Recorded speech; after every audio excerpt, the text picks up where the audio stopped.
Dua eks-pengurus Lembaga Perkreditan Desa, LPD, Adat Tambelang, Kecamatan Kubu Tambahan, Buleleng ikut terseret skandal korupsi. Keduanya kini ditahan di Rutan Kelas 2B Singaraja agar tidak kabur ataupun menghilangkan barang bukti. Diketahui, dua mantan pengurus LPD tersebut yakni Made Opi Antarini, 37, dan Ketut Trimayasa, 37.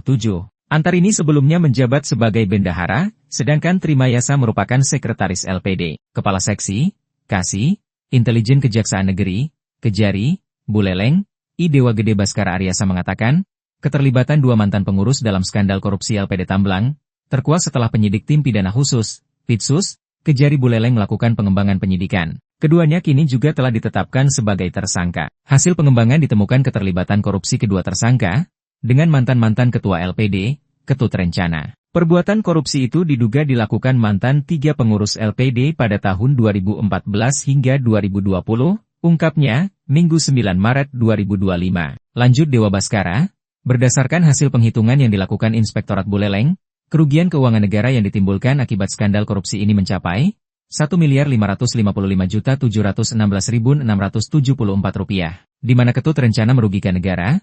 Rp474.170.100 saat masih menjabat sebagai ketua LPD. Ia telah divonis bersalah pada 23 Juli 2024 lalu dan diganjar hukuman penjara selama 5 tahun, ucapnya. Sedangkan mantan bendahara LPD, Opi Antarini diduga menyelewengkan dana sebesar Rp855.446.574 dan Ketut Trimayasa bertanggung jawab terhadap dana sebesar Rp226.100.000. Lanjut Dewa Baskara, saat ini berkas perkara keduanya telah dinyatakan lengkap. Penyidik selanjutnya melimpahkan tersangka dan barang bukti kepada Jaksa Penuntut Umum, JPU. Sedangkan tim JPU selanjutnya menyiapkan berkas dakwaan agar perkara ini bisa dilimpahkan. Setelah dilimpahkan, kedua tersangka selanjutnya ditahan selama 20 hari di Rutan Kelas 2B Singaraja, ujarnya. Dewa Baskara juga menyebut ada beberapa pertimbangan yang mendasari penahanan kedua tersangka. Kata dia, selain karena terlibat kasus korupsi, pertimbangan lainnya kedua tersangka dikhawatirkan akan melarikan diri, merusak dan menghilangkan barang bukti dan mengulangi tindak pidana. Terhadap kedua tersangka, disangkakan dengan pasal 2 ayat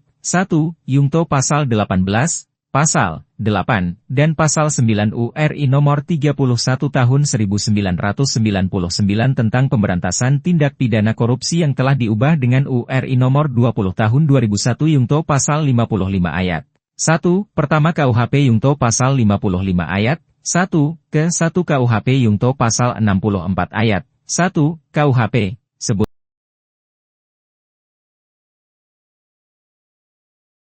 Download Tribun X sekarang, menghadirkan lokal menjadi Indonesia.